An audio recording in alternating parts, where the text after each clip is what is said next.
আসসালামু আলাইকুম আরহামাতুল্লাহি ওয়া বারাকাতুহু। আজকে আমরা এই ভিডিওটির মাধ্যমে শিখব আইফোনের 7টি গোপন টিপস। যে টিপসগুলো আমরা যারা সাধারণত আইফোন ব্যবহার করি তাদের জন্য খুবই গুরুত্বপূর্ণ। তো আশা করি ভিডিওটি শুরু থেকে শেষ পর্যন্ত আপনারা দেখবেন। আমি এখন মোবাইলের ডিসপ্লে চলে যাব এবং প্রথম টিপসটি আমি আপনাদেরকে দেখাবো।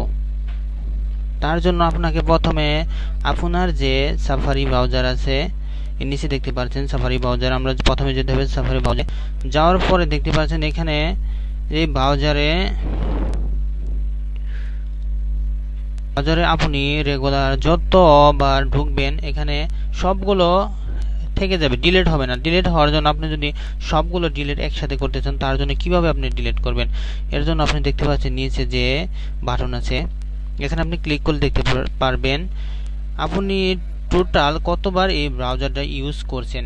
তো এইভাবে যদি সব ব্রাউজার যদি এখানে থেকে যায়, তো আপনার মোবাইলের ব্যাটারি চার্জ দ্রুত শেষ হয়ে যাবে। তো আমরা যারা আইফোন ব্যবহার করি তারা সাধারণত আমরা যতবার এই গুগল ব্রাউজার এগুলো আমরা ব্যবহার করব, তো ব্যবহার করার সাথে সাথে এগুলো আমরা ডিলিট দিব, তাহলে ব্যাটারি কন্ডিশন খুব ভালো থাকে। তো এখানে দেখা যাচ্ছে আমি এই ব্রাউজারে 25 বার ব্যবহার করছি। তো এগুলো আমি একটা একটা দেখতে পাচ্ছেন প্রতি ব্রাউজারের পাশেই ক্রস চিহ্ন আছে। তো আমি যদি ক্রস চিহ্নে ক্লিক করি একটা একটা ডিলিট হবে। দেখতে পাচ্ছেন আমি ক্রস চিহ্নে চাপ দিলাম, একটা একটা ডিলিট হবে। তো আমি যদি সবগুলো একসাথে কিভাবে ডিলিট করব, এর জন্য আপনাকে যা করতে হবে, ডান পাশে দেখতে পাচ্ছেন ডান পাশে যে ডান লেখা আছে এখানে আপনাকে ট্যাপ করে হোল্ড করে রাখতে হবে। আমি এখানে ট্যাপ করে হোল্ড করে রাখলে দেখতে পাচ্ছেন ক্লোজ অল 23 ট্যাবস।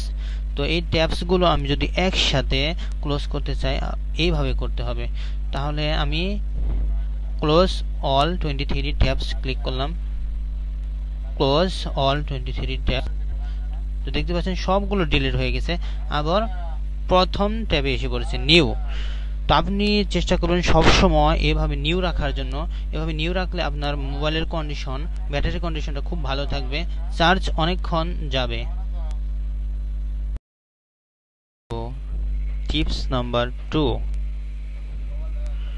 আমরা যারা আইফোন ইউজ করি, আইফোনে আমরা সাধারণত বেশিরভাগ ক্ষেত্রে স্ক্রিনশট নেই, এবং এই স্ক্রিনশটটি যখন আমরা অন্য জায়গায় সেন্ড করব তারপরে আমরা গ্যালারিতে যেতে হয়, গ্যালারি থেকে তারপরে মেসেঞ্জার, হোয়াটসঅ্যাপ বিভিন্ন জায়গায় ইমেল সেন্ড করতে হয়। তো আমরা যদি চাই এটা স্ক্রিনশট অবস্থায় আমরা যে কোনো জায়গায় সেন্ড করতে পারবো, তার জন্য আপনাকে যা করতে হবে, প্রথমে স্ক্রিনশট নিতে হবে। স্ক্রিনশট নেওয়ার সাথে স্ক্রিনশট দেখতে পাচ্ছেন কর্নারে ভেসে উঠেছে। তো স্ক্রিনশটটি ট্যাপ করে ধরে রাখতে হবে, হোল্ড করে ধরে রাখতে হবে। ধরে রাখার সাথে সাথে দেখতে পাচ্ছেন এখানে আপনার মেসেজ আছে, এয়ারড্রপ, মেল, হোয়াটসঅ্যাপ, মেসেঞ্জার, যত অ্যাপস আছে সেন্ড করার মতো এখানে সবগুলো আপনার শো করবে। তো আপনি অতি সহজে স্ক্রিনশট নেওয়ার সাথে সাথে এখান থেকে অতি দ্রুত যে কোনো ফ্রেন্ডকে বা যে কোনো মাধ্যমে সেন্ড করতে পারবেন। এখন আমি আপনাদেরকে দেখাবো 3 নাম্বার টিপস। 3 নাম্বার টিপসটি হলো আপনারা আইফোনে হোম বাটন কিভাবে স্ক্রিনে আনবেন। আইফোনের হোম বাটন কিভাবে স্ক্রিনে আনতে হয় এই বিষয়টি আমি আজকে আপনাদেরকে ক্লিয়ারভাবে দেখিয়ে দেব। তার জন্য আপনাকে প্রথমে যেতে হবে সেটিং অপশনে। তো আমি চলে গেলাম সেটিং অপশনে যাওয়ার পর আপনাকে যে কাজটি করতে হবে, সেটিংয়ে যাওয়ার পর আপনাকে যেতে হবে অ্যাসেসিবিলিটি, একটা অপশন আছে অ্যাসেসিবিলিটি, দেখতে পাচ্ছেন অ্যাসেসিবিলিটি। এই অ্যাসেসিবিলিটি অপশনে আপনাকে প্রথমে যেতে হবে। তো আমি চলে গেলাম অ্যাসেসিবিলিটি। যাওয়ার পর আপনাকে যে কাজটি করতে হবে, আপনাকে যেতে হবে, দেখতে পাচ্ছেন এখানে টাচ নামে একটা অপশন আছে, টাচ। তো আপনাকে যেতে হবে এই টাচ নামক অপশনটিতে। আমি চলে গেলাম টাচ অপশনটিতে।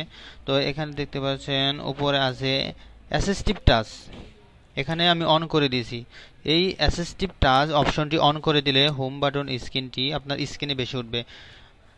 তো আমি দেখিয়ে দিচ্ছি, এখন দেখতে পাচ্ছেন এই হোম বাটন স্ক্রিনটি আমার স্ক্রিনের উপরে ভাসছে, এটা মানে অন আছে। তো আমি এটা অফ করে দিলাম, দেখতে পাচ্ছেন অফ করে দেওয়ার সাথে সাথে স্ক্রিনের উপরে যে হোম বাটনটি ছিল সেটি অটোমেটিক চলে গেছে। তো আমি আবার এখন অ্যাসিস্টিভ টাচটি অন করে দেব। দেখতে পাচ্ছেন অ্যাসিস্টিভ টাচ অপশনটি অন করার সাথে সাথে হোম বাটন স্ক্রিনের উপর আবার ভেসে উঠেছে। এই হোম বাটন স্ক্রিনটি অনেক গুরুত্বপূর্ণ, কারণ এই হোম বাটনটি স্ক্রিনের উপর থাকা মানে কি আপনার যে মেন হোম বাটন আছে এটা আপনার ইউজ করা লাগতেছে না, আপনার সাইডের যে অপশনগুলো আছে এটা আপনার ইউজ করা লাগতেছে না। আপনি এই হোম বাটন দিয়ে আপনি যে কোনো কাজ করতে পারবেন। তো আশা করি বিষয়টি বুঝতে পারছেন। তো আপনি এইভাবে যারা আইফোন ইউজ করেন, নতুন ইউজার আছেন, তারা এইভাবে অতি সহজে এটা করে নিতে পারেন।